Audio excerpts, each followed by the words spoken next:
여러분도 아시는 대로 지난 1월 31일 저녁 7시경에 경북 문경에서 큰 화재가 발생했습니다. 소방서 11곳에서 큰 장비를 동원할 만큼 큰 불이었는데요. 건물 4층에서 시작한 불이 삽시간에 건물 전체를 집어삼켰습니다. 그때 건물 내에 고립된 근로자가 있을 수 있다는 다른 근로자의 이야기를 들은 소방관들이 4인 1조로 수색에 나섰는데, 수색 중에 그만 3층은 건물이 이제 2층이 3층인가 2층인가 그 건물이 무너져 내리면서 2명이 순직하는 사고가 발생을 했죠. 그런데 여러분, 이 순직은 좀 남다릅니다. 보통 순직이라고 하면 우연한 사고나 예측 불허의 사고로 순직하는 경우가 있는데, 이번 순직의 경우는 자발적으로 사람을 구하고 싶다는 일념 아래 불길로 뛰어들어간 순직이었습니다. 그래서 더욱 빛나는 순직이었고, 이 순직한 이들을 향해서 사람들은 소방영웅이라고 불렀습니다. 남이 시켜서 한 게 아니라 어쩔 수 없이 의무적으로 불길로 들어간 것이 아니라 사람을 구하고자 하는 이 가슴 속에 있는 불길을 따라서 건물 안으로 들어간 겁니다. 그중 순직한 한 분이 이렇게 말했습니다. 나는 소방과 결혼했다고. 나는 소방과 결혼했다. 이분들이 이와 같은 결정을 할 수 있었던 이유가 저는 이 말에 충분히 다 들어있다고 생각합니다. 바로 소방에 대한 자부심 때문이었습니다. 사람을 살리는 자부심 때문이었습니다. 사람을 살리고 타인의 삶을 지켜주는 것에 대한 보람과 긍지가 컸기 때문이죠. 그래서 이 순직한 이들은 너무나 아름다운 젊은이들이었고, 가치 있는 죽음, 또 고귀한 희생이라고 말할 수 있습니다.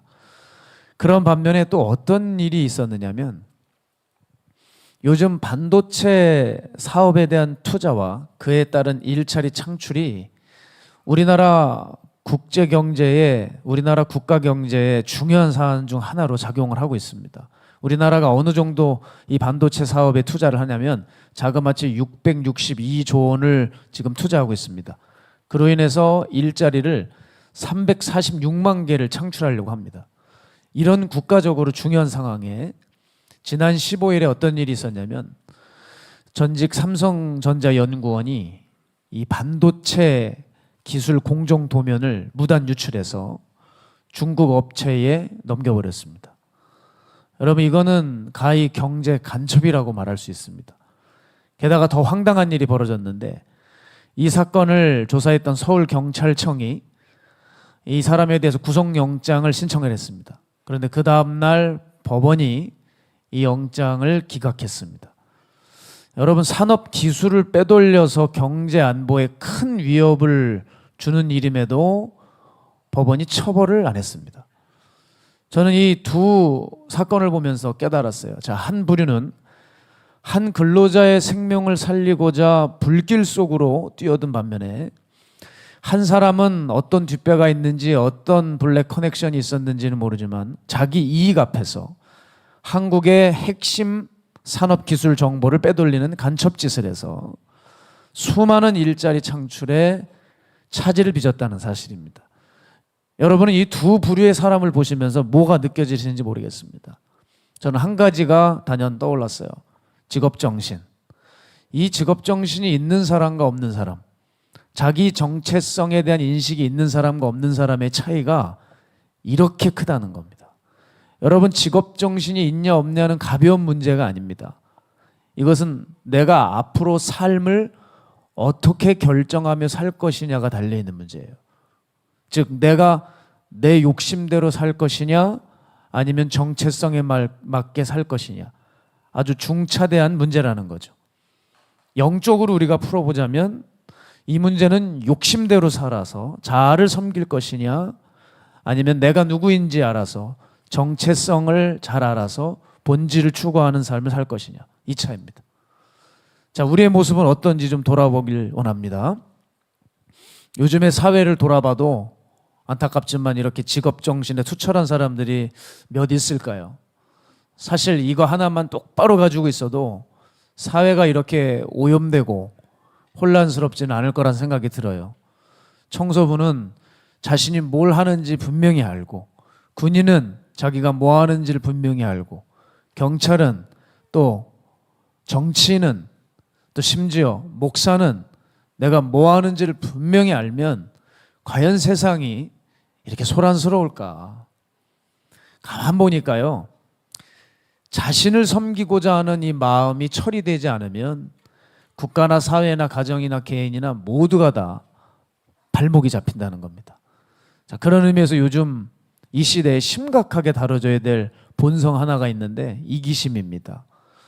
요즘 아이들만 봐도요, 굉장히 고립적이고 배타적이고 자기중심적입니다. 학생 인권 조례 같은 이 악법이 애들을 고약하게 길들여놔서 아주 제멋대로인 아이들이 너무 많아요. 그렇게 자기밖에 모르는 아이들, 자기 성적밖에 모르는 그 아이들이 그렇게 장성해서 훗날 과연 국가, 사회 그리고 가정을 위해서 과연 헌신하는 사람이 될 수 있을까? 저는 잘 모르겠습니다.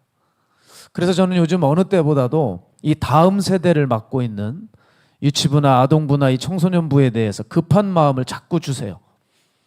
실제로 이 목회 상담 가운데 자신의 자녀들에 대한 부모의 상담이 급증하고 있어요. 그런데 이들을 보게 되면 교육의 때를 이미 놓쳐 방치한 후에 다들 후회하고 계신다는 거예요. 이미 일이 걷잡을 수 없이 커진 상황에서 이제 목회자의 SOS를 치고 도움을 원하시지만 생각보다 진도가 많이 나간 가정도 있어요. 저는 그래서 우리 교회의 다음 세대부 사역자들이 또 저를 위시해서 이 교회에 들어온 학생들, 이 아이들에게 확실한 성경 교육과 가치관을 집어넣어주지 못하면, 교회가 만일 이 일에 실패한다면 이제 아이들을 살릴 수 있는 곳은 지구상에 없다. 저는 그렇게 생각합니다. 지금도 그렇지만 앞으로의 전쟁은 세계관의 전쟁입니다. 사람이 어떤 가치관을 붙들 것이냐, 이게 관건인 거죠. 이 아이들에게 어떤 세계관을 넣어주고, 즉 어떤 가치관을 넣어주느냐에 따라서 이 아이들의 미래와 운명이 결정이 날 거예요. 더 나아가서 이 아이들이 어떤 모습이 되냐에 따라서 한국 사회의 모습도 그에 따라 바뀔 거라고 생각합니다. 따라서 여러분, 교회는 또 우리 먼저 복음을 받은 이 어른 세대는, 이 모세의 세대는 이 여호수아 세대를 절대 포기하지 말고 그들에게 긴급하게 복음을 알려주고 성경을 알려주는 일이 시급하다. 저는 그렇게 생각해요. 이번 집회 강사님으로 오셨던 엠마오교회 한창수 목사님, 여러분 간증 들어보셨죠? 정말 이 성경 암송하시는 거 보고 저도 깜짝 놀랐는데, 이분이 이제 교인들을 성경 암송을 시키고, 특히 이 아동부 아이들, 청소년 할 것 없이 아이들을 성경 암송을 시키시는 것을 보았습니다. 참 그 성경 암송을 그렇게 시키시는 걸 볼 때 그 교회의 미래가 보이더라고요. 그 교회 교인이라면 기본적으로 100구절을 암송한대요. 그리고 조금 더 하면 300구절. 그래서 300구절을 권면하고 있고, 또 계속 원하는 사람들은 1000구절까지 외운다고 했어요. 여러분, 아이들이 1000구절을 만약에 외우면 영국 여행을 갈 수 있는 티켓을 끊어준답니다. 우리도 그렇게 하면은 여러분 외우실까요? 네? 아프리카를 보내준다. 거기서 한 3달만 있다 와라. 이러면 여러분 한 3000구절은 너끈하게 할지 모르겠습니다만은, 참 그렇게 아이들이 성경 1000구절을 잊지 않고 외우는 거, 그것을 반복하는 일, 여러분 그건 쉬운 일이 아닙니다. 어른들도 쉽지가 않아요. 그런데 한번 생각해 보십시오. 그 아이들의 그 10년과 미래는 어떻게 될까요? 그 1000구절을 외우고 반복하고 있는 그 아이들의 미래는, 그 머리와 가슴에 새겨진 말씀들이 앞으로 그들의 삶을 어떻게 이끌어줄지 저는 기대가 되더라고요. 또한 말씀 암송을 하면서 하나님이 지혜도 주셨던 모양이에요. 학교 성적은 물론이고 살아가는 방식도 달라지고 삶의 길이 열리는 경우도 아이들의 삶에 나타납니다. 여러분, 말씀이 주는 힘이 있어요. 그것을 우리 아이들이 느끼게 해줘야 됩니다. 먼저는 우리들이 느껴야 되고요. 저는 그래서 그렇게 말씀을 암송한 아이와 그렇지 않은 아이가 자기 안에 올라오는 그 수많은 욕심을 처리하고 대처하는데 같을 수 있을까? 암송한 아이와 하지 않은 아이가 자기를 처리하는데 똑같을까요? 똑같을 수가 없죠. 자아를 다스리는데 별 차이가 없을까요? 아니요, 반드시 차이가 납니다. 이 기록된 말씀이라고 해도 이 말씀을 암송하고 항상 상고한 사람들은 잘합니다. 이것이 얼마나 큰 능력이 되는지 몰라요. 그런 의미에서 우리도 한번 되돌아보기 원합니다. 내 삶에서 내 욕심을 따를 것인지 하나님의 뜻을 따를 것인지, 또 만약에 내 욕심이 올라온다면 이 문제는 여러분은 어떻게 대처하고 극복하고 계신지 저는 오늘 묻고 싶었습니다. 자, 여러분, 이것은 어디서 결판나느냐면 순직한 소방관이 보여주듯이 이 자부심이 있을 때 그때 우리가 삶을 어떻게 살아갈지 결판이 나요. 자, 내가 복음에 대해서 자부심이 있느냐 없느냐, 내가 신앙에 대해서 확신이 있느냐 없느냐에 따라서 하나님이 높임을 받기도 하고 하나님이 우리의 삶에서 외면을 당하시기도 합니다. 자, 그런 의미에서요, 이번에 CTS에서 주최하는 부활절 퍼레이드, 여러분 오늘 지금 광고를 들으셨겠지만 우리 등록교인이라면 모두 참석하셔야 됩니다. 우리 공동체 전 교인들이, 아마 형제교회 전 교인들이 다 오실 예정인데, 여러분 우리가 본점인데 여러분이 안 오시면 안 됩니다. 아시겠죠? 네? 제 가오를 좀 세워주셔야 됩니다. 우리가 본점입니다, 여러분. 네? 아멘 하시고, 제가 봤어요. 지금 아멘 하신 분들 제가 눈이 봤습니다. 제가 이번 부활절 퍼레이드 건으로 관계자들과 좀 미팅을 치렀습니다. 이 치러지는 행사에 대해서 브리핑을 쭉 듣고 회의하는 시간을 가졌는데, 회의가 마쳐질 즈음에 CTS 관계자가 저한테 묻더라고요. 이 마가에달 합방교회가 이렇게 적극적으로 우리 공동체가 5,000명 이상을 약속했어요. 반드시 오셔야 돼요. 우리 교인이 몇 명인데요. 예? 약속했습니다, 여러분. 오셔야 됩니다. 아멘 하셨습니다. 그분이 물었어요. 마가에달 합방교회는 어떻게 이 일에 이렇게 적극적으로 참여를 하시게 되었냐. 정말 우리들은 천군만마를 얻은 기분이다. 어떤 이유에서 참여하게 되었는지 목회자들에게 쭉 자기네들이 물어보고 있는데 저한테 저를 콕 집어서 저에게 묻고 싶다고 하더라고요. 제가 그때 이 현대교회에 대한 문제점 한 가지를 지적했습니다. 뭐냐면 바로 교회가 복음에 대한 확신을 잃어버려서 지금 점차 벙어리가 되어가고 있다는 안타까운 점을 얘기하면서 쭉 설명을 했어요. 그분과 함께 나눈 이야기를 잠깐 여러분들과 나눠보면, 여러분 생각해 보세요. 자, 신천지, 여호와의 증인, 안상홍 증인회 같은 저 이단들은 가짜를 갖고 저렇게 홍보하면서 교세를 확장해 나갑니다. 그런데 우리 기독교는 진짜를 갖고도 아무 소리도 내지 못해요.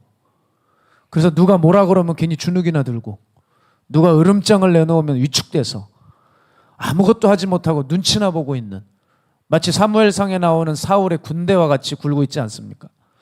이상한 교회 안에 상식이 생겨난 것 같아요. 세상에 뭐라 그러면 그냥 입 다물고 있어라, 그럼 중간이라도 간다는 식의 어떤 이런 식의 이야기가 도는 것 같아요. 여러분, 정말 교회에 대해서 돌을 던지면 가만히 있는 게 그것이 상식이고 미덕입니까? 네? 이거는 자기밖에 모르는 비겁한 행동에 불과한 거예요. 심지어 게으른 거예요. 여러분, 왜 신천지가 승승장구했는지 아십니까? 계속 전했습니다. 이슬람이 왜 이렇게 커져가고 이제는 한국에까지 기어들어와서 이슬람 사원을 짓겠다고 난리 부르스를 떱니까? 계속 때려받고 계속 모였기 때문이에요. 건물이건 뭐건 사람이건 계속 들이받으면서 자기네들이 맞다가 우겼다는 거예요. 그래서 저렇게 커졌어요. 근데 교회는 뭐합니까? 안 모입니다. 안 나갑니다. 안 합니다. 점점 게으르고 위축되어 벙어리가 된 거죠. 그런데 역사적으로 보면 교회가 언제 흥황했느냐? 전하는 자들이 일어날 때였어요. 우리는 여러분 이제 다시 일어나야 된다는 거죠. 그저 글이나 끄적끄적 쓰고 책이나 내고 기사나 내고 인터뷰 몇 마디만 하고 의미 있는 말 몇 마디 던지면 그럼 되는 겁니까? 제가 이런 것들이 결코 나쁘다는 게 아닙니다. 이런 부분도 필요하죠. 그런데 문제가 뭐냐? 글은 쓰시는데 말은 하는데 현장이 없다는 거예요. 현장이 없는데 무슨 역사가 일어나겠습니까? 동성애자들이 퀴어 축제를 발표하잖아요. 그럼 한국의 여러 교회들이 목소리를 높입니다.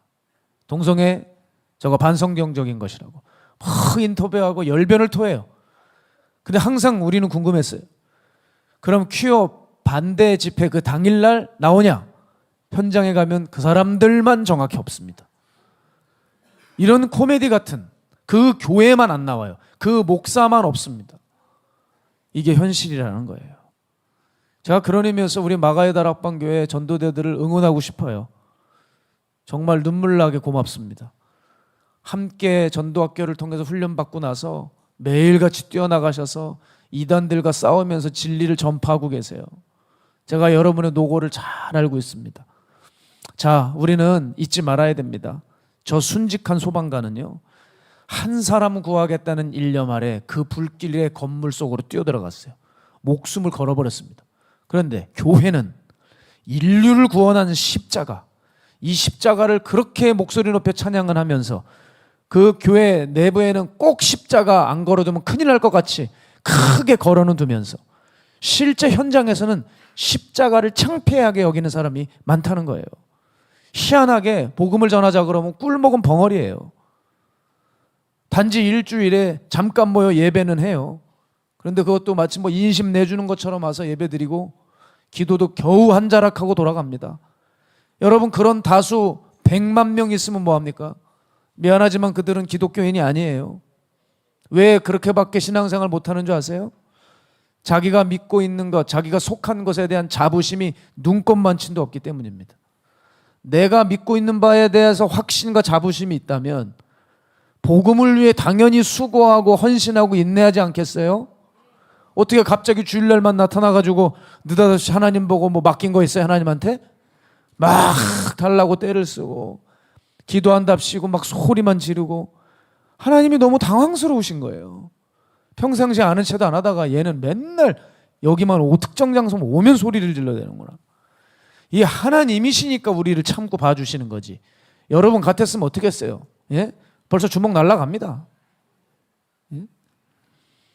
자, 최근 통계 자료를 보게 되면 불교는요, 연등 행사를 치르는데 조 단위의 투자를 한대요. 여러분 뭐 조를 서랍에 싸두고 계세요? 집집마다? 조가 넘는 단위를 투자한다고요. 불교 연등회 때. 우리 애들 말로 얘기하면 마귀 등이요. 뭔지 모르세요? 연등이 뭔지? 연등 퍼레이드를 하지 않습니까? 어마어마한 돈을 투자하고요. 거기 수만 명의 불교인들이 실질적으로 참여하는데 문제가 뭐냐? 심각한 문제가 있어요. 이 일을 통해서 많은 현대인들이 불교를 자기 종교로 받아들인다는 거예요.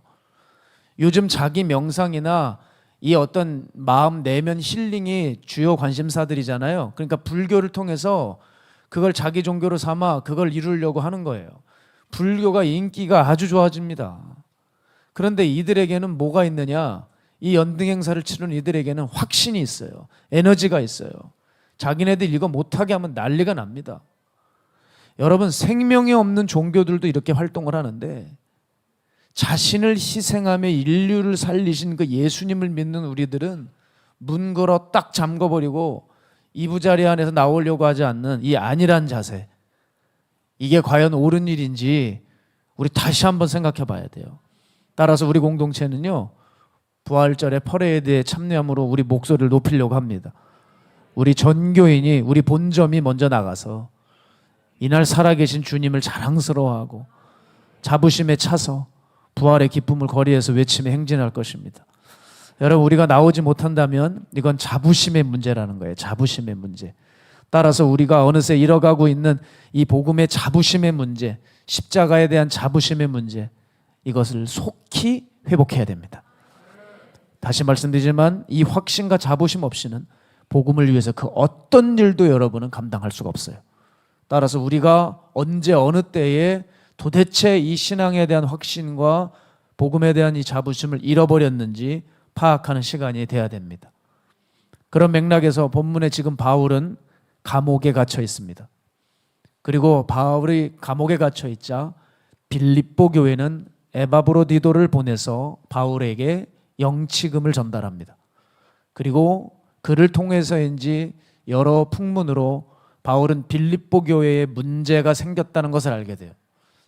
자, 이때 바울이 감옥에 있음에도 우려하고 있는 게 뭔지 아세요? 두 가지인데, 빌립보 교회 안에 거짓 교사들이 출현해서 성도들을 흔들고 있어서 바울이 잠을 못 이루고 있었고요. 두 번째는 성도들이 믿음 안에 견고하게 서기 위해서는 그리스도를 위해 헌신해야 되는데 그 헌신도가 상당히 부족해 보였다는 거예요. 그래서 이 빌립보 교회의 문제를 해결하기 위한 해결사로 누구를 택정했느냐? 디모데를 택정합니다. 그럼 도대체 왜 디모데를 택했냐? 디모데는 흔들리지 않을 사람이라는 거예요. 어떤 외압이 있어도 이 복음에 대한 아주 강한 확신이 있기 때문에, 자부심이 있는 사람이었기 때문에 흔들리지 않아요. 그래서 그는 복음을 위해서 마땅히 수고했던 사람이기도 합니다. 자, 22절 보게 되면 디모데의 연단을 너희가 안 하니 자식이 아버지에게 함과 같이 나와 함께 복음을 위하여 수고하였느니라. 바울이 지금 디모데를 추천하면서 파견합니다. 자, 여러분, 디모데는 이 빌립보 교회에 대해서 할 말이 있는 사람입니다. 디모데는 자기 이름이 하나님의 명예라고 하는 뜻을 가지고 있어요. 이 하나님의 명예라고 하는 이름답게 하나님의 일만을 위해 헌신했던 자입니다. 엄마를 잘 만났습니다. 경건한 어머니 밑에서 어려서부터 성경을 알았고, 바울을 만나서 기독교로 온전히 개종되었고, 바울의 2차 전도 여행 때 바울과 함께 주님의 일을 수행했던 동역자가 디모데였고, 그리고 함께 빌립보 교회를 2차 전도 여행 때 세웁니다.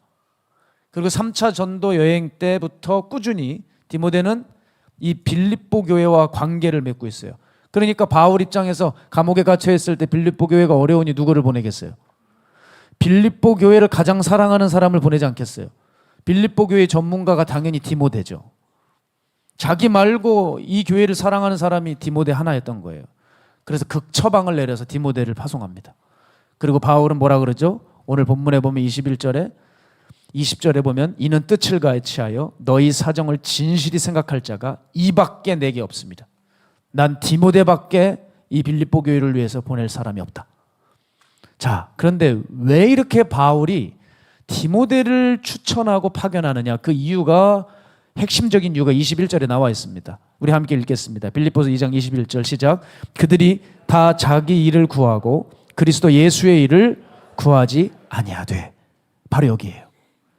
디모데는 다른 사람처럼 자기 이익을 구하는 것이 아니라 주님의 이익, 주님의 뜻이 앞섰던 사람이었기 때문에 바울은 보내려고 한 거예요. 그리고 디모데의 삶의 기준과 원칙이 바로 여기 있습니다. 자기보다 주님인 거예요. 그럼 어떻게 우리는 디모데처럼 살 수 있을까요? 예, 답을 지금까지 알려드린 거예요.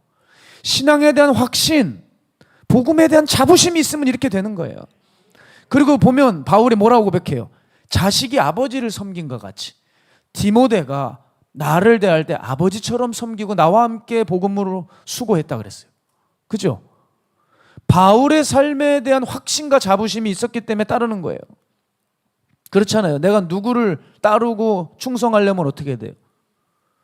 그 사람을 믿어야죠. 신뢰해야죠. 자부심이 있어야 되는 거예요. 자식이 아버지 하듯 그렇게 확신 가운데 바울을 섬기며 수고했다는 거예요. 자, 여러분, 자기의 일을 구하지 않고 그리스도 예수의 일을 구할 줄 아는 사람을 당연히 어려움 가운데 보내는 것이 하나님의 뜻이고, 그건 인간으로서 당연한 일 아닙니까? 여러분, 바로 이 부분이 우리가 믿지 않는 사람들과 변별력을 가질 부분이라는 거예요. 바로 여기서 다른 사람과 차별화를 둬야 됩니다. 나의 이익이 아니라 교회의 일을, 하나님을 위해 사는 사람, 바로 이 사람이 필요하다는 거예요. 성경은 디모데를 또 말하면서 거기서 그치지 않고 또 한 사람을 얘기합니다. 바울에게 영치금을 갖다 준 사람, 에바브로디도입니다. 이 에바브로디도는 바울에게 영치금을 전달하자마자, 이유는 정확히 모르지만 아마 그 당시에 위생이 좋지 않았겠죠. 갑자기 죽을 병에 걸렸다고 지금 성경은 말해요.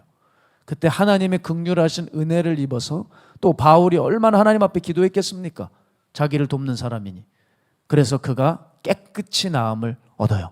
그러면서 바울이 빌립보 교인들에게 이 에바브로디도도 칭찬합니다. 그게 30절에 나와 있어요. 함께 읽을까요? 시작.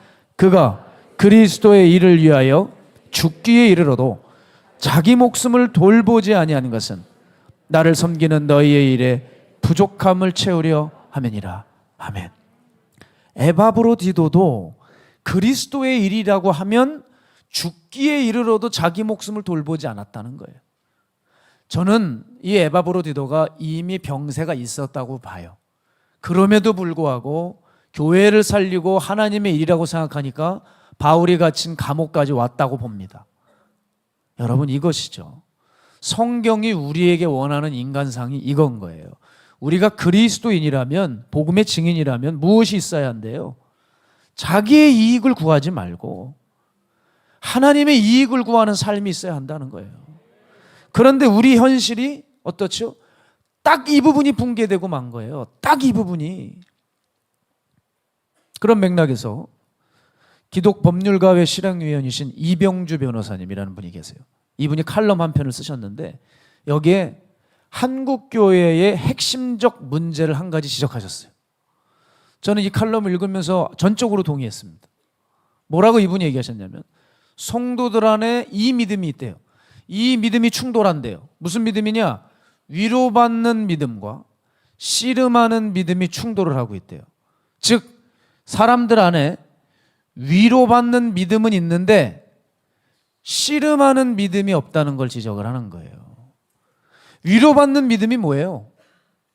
여러분 설명하지 않아도 아시겠죠? 이 거친 세상의 풍파 속에서 예수님의 사랑과 은혜로 우리가 위로를 받는 거예요. 그때 얻어지는, 그때 느껴지는 감정과 사랑이 위로받는 믿음이라면 씨름하는 믿음이 뭐예요? 이렇게 해서 구원받은 성도가 십자가와 자기 부인의 길로 나아가서 세상의 압도적인 힘과 가치관에 휩쓸려 살아가지 않도록 주님 앞에 붙어 사는, 씨름하는 이 믿음이 있어야 하는데 이 믿음은 결여됐다는 거예요. 이분은 정확히 지적하셨다고 봐요. 이게 바로 빌립보 교회의 문제였고 이게 지금 우리의 문제라는 겁니다.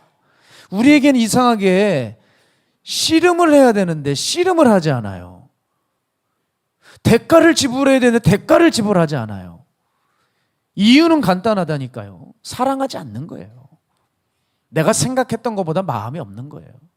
여러분, 내가 누구를 사랑해요. 사랑하면 티가 납니다.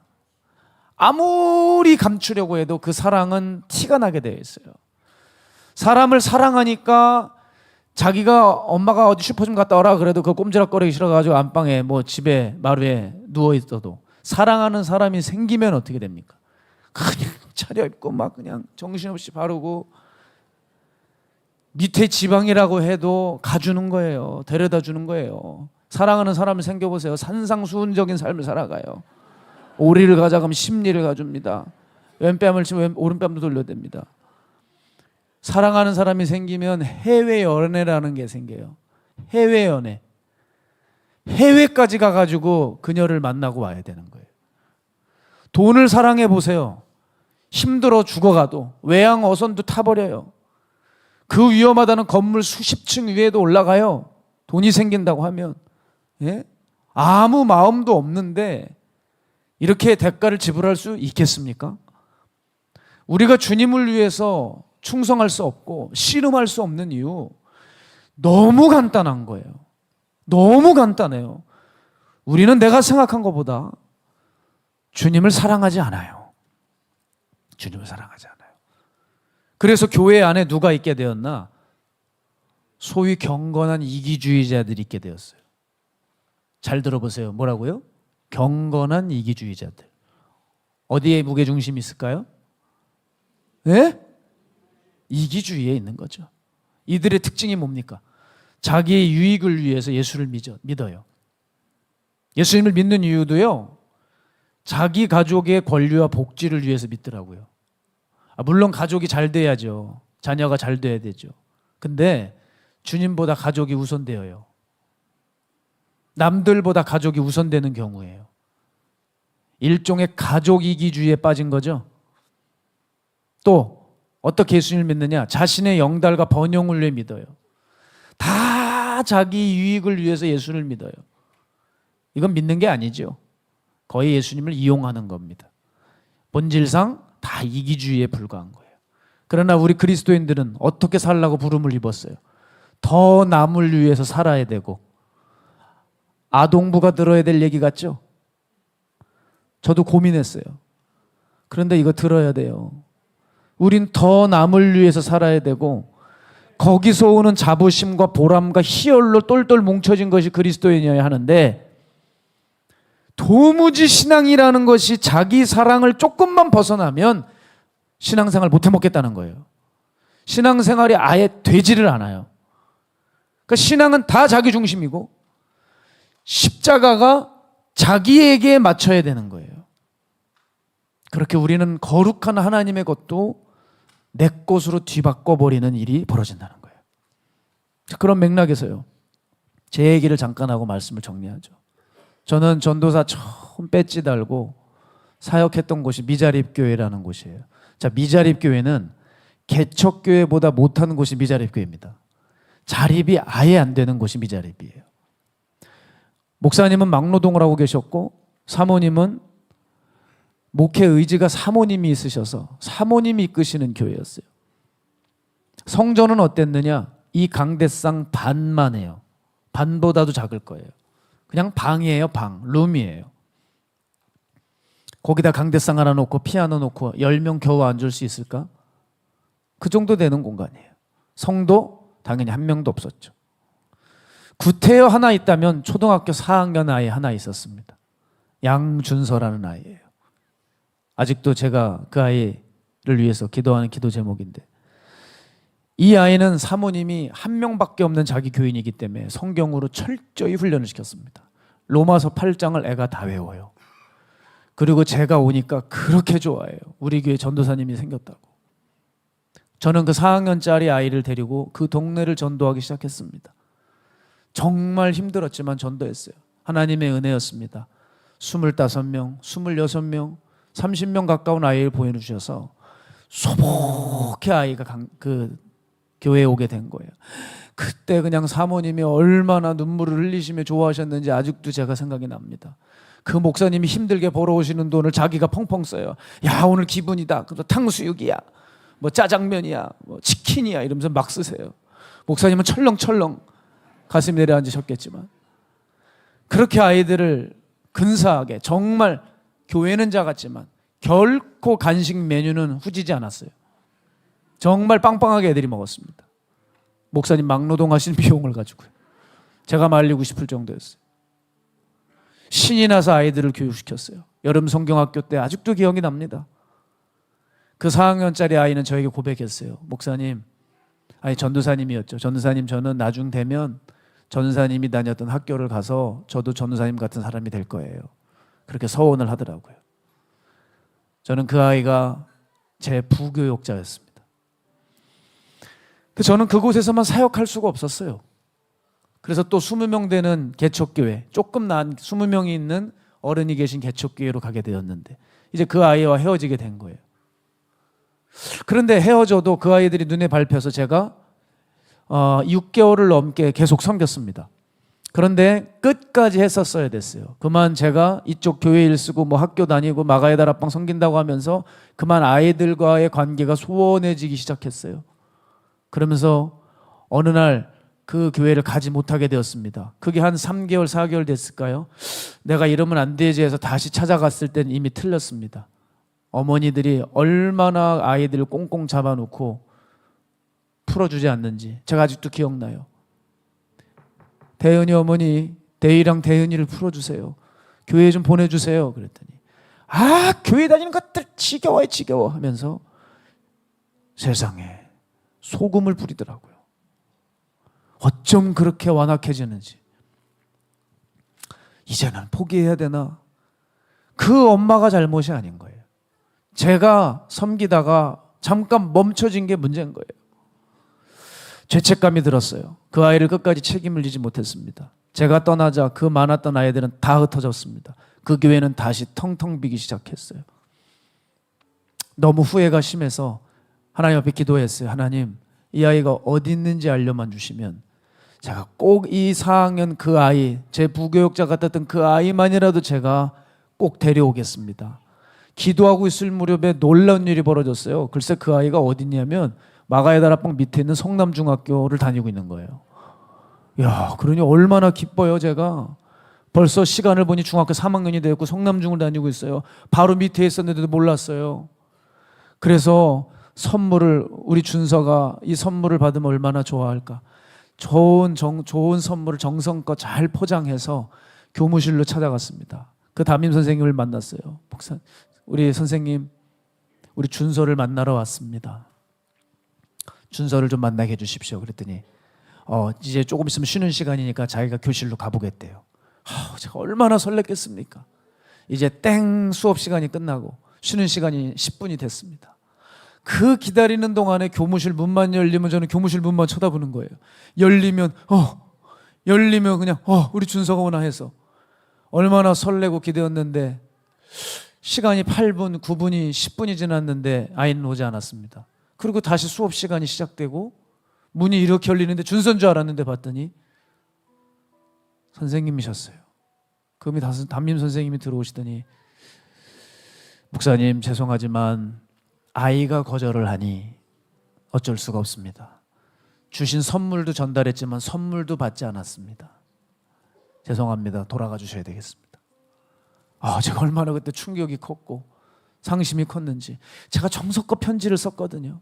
제 전화번호까지 다 줬거든요. 그 애는 거절하더라고요. 카카오톡에 우연히 알게 됐는데 어느새 세상의 아이가 돼서 벌써 여자아이를 이렇게 끌어안고 있는 버려져 버린 아이 같은 아이의 모습을 가지고 있었어요. 하나님 앞에 너무 죄송했어요. 내가 끝까지 이 아이를 붙들었다면 어떻게 됐을까? 저렇게 되진 않았을 텐데. 지금도 그런 생각이 들어요. 하나님 만약에 다시 내게 그때로 돌아가게 해주신다면 저 그렇게 사역하지 않았을 것 같아요. 정말 주님 앞에서 착실히 벽돌을 쌓았을 것 같아요. 제가 이 사역 가운데 깨달았던 한 가지를 나누고 싶어요. 저는요, 그 미자립 교회를 섬기면서 제가 주님의 기쁨이 될 것이라는 오만에 빠져 있었던 것 같아요. 현실은 정말 마음으로 아이들을 사랑하지 못했고 제가 너무, 지금도 부족하지만 그땐 너무 설이 익었었던 것 같아요. 한 아이를 하나님 앞에 세워놓고 그 아이가 성장하는 모습에 감격하고 보람차고 그것에 기뻐하는 내 모습을 보면서 내가 예수님을 조금씩 그래도 닮아가고 있구나, 거기에 자부심을 느꼈다면 제가 그렇게 그 아이들과의 관계가 끊어졌겠습니까? 어떤 마음이 제 안에 있었을까 생각해 보니, 그래, 나는 그래도 남들 번듯한 교회에서 사역을 할 때 난 남들 가지도 않는 미자립 교회 가서 섬긴 거, 이거 그래도 잘한 거 아니야? 이런 오만과 착각에 저는 빠져 살았던 것 같아요. 저는 압니다. 아무리 척박한 장소에 우리가 가 있을지라도 그 사람이 귀하다고 말을 못해요. 어떤 한 사람이 오지에가 있다고 해서 그 사람이 성자가 아니더라고요. 왜냐? 거기서 마땅히 품어야 할 마음을 가지고 있어야지 그가 성자입니다. 사랑하는 여러분, 우리의 자아가 이렇게 무서워요. 하나님의 거룩한 자리라도 여기서 이기심이 발동할 수 있어요. 그래서 3층천이 중요한 게 아니라 3층천에 갔다 와서 어떤 마음을 갖고 사느냐가 더 중요해요. 장소나 환경이 그 사람을 말해주지 않아요. 내가 마가의 다락방 교회에 예배드리고 있다고 그 사람이 온전하지 못해요.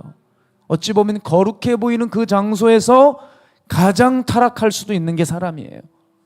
여러분, 우리는요, 우리가 생각하는 것보다 예수님과의 거리가 그렇게 가깝지 않을 수 있어요. 그래서 진정한 수고와 희생과 대가를 지불하지 못하는 것 같아요. 서두에 말씀드린 대로 순직한 소방관들은 내가 저 건물에 들어갔다 나오면 나는 상을 받겠지, 훈장을 받겠지 하는 그 마음으로 들어가지 않았어요. 사람을 구하고 싶은 마음이 불일 듯 일어나 그 불길도 마다하지 않고 건물로 뛰고 들어간 거예요. 그러나 내 속에 내가 너무 많고 바라는 게 많고 원하는 게 많으면요, 나 하나 살자고 나 하나 편하자고, 내 가족 편하자고 국가 기밀이나 다른 나라에 퍼내주는 간첩짓이나 하고 사는 거예요. 사랑하는 여러분, 우리는 어떻게 하면 이 우리 안의 자아를 버릴 수 있을까? 욕심을 버릴 수 있을까? 이기심을 버릴 수 있을까?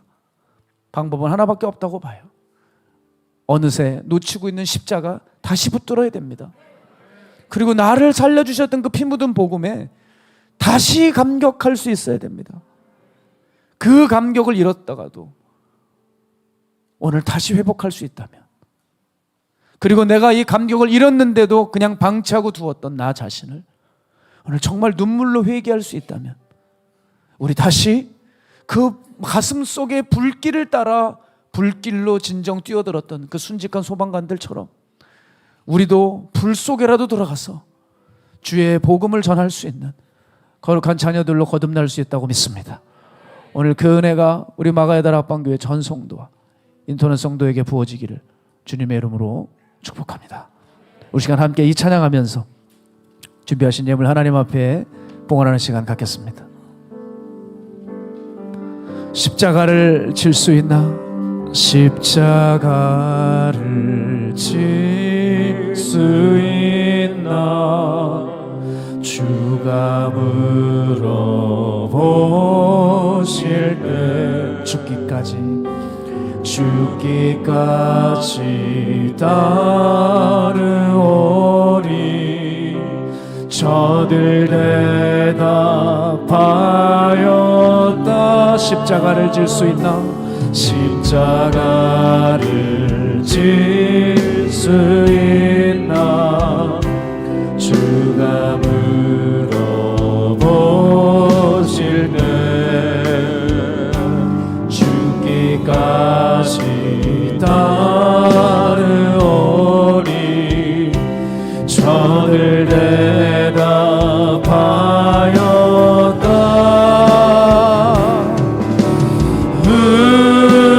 우리의 심령 주의 것이니 당신의 형상, 당신의 형상 만드소서. 주인도 따라 주인도 따라 살아갈 동안 사랑과 충성을 바치오리. 너는 기억하고 있나? 너는 기억하고 있나?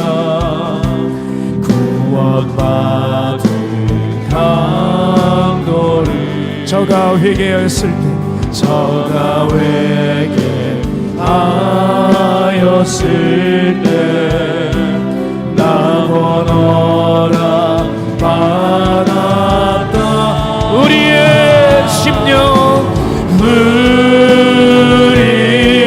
우리의 심령 주의 것이니 당신의 영상, 당신의 영상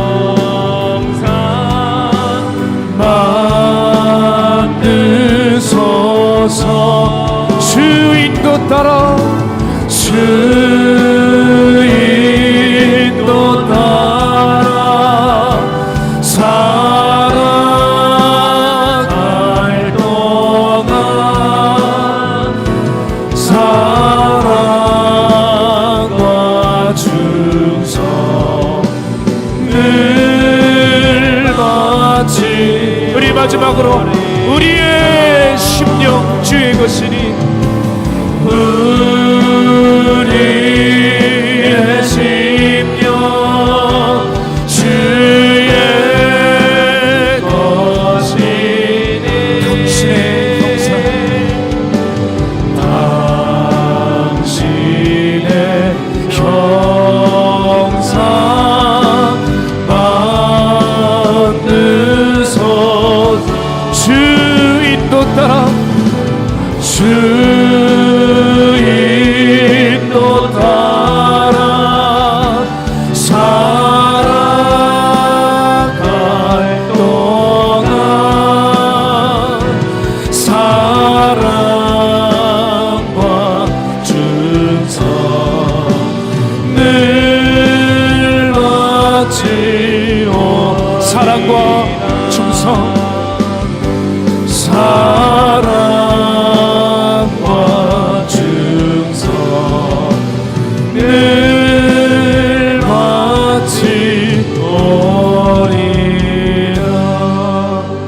기도하겠습니다.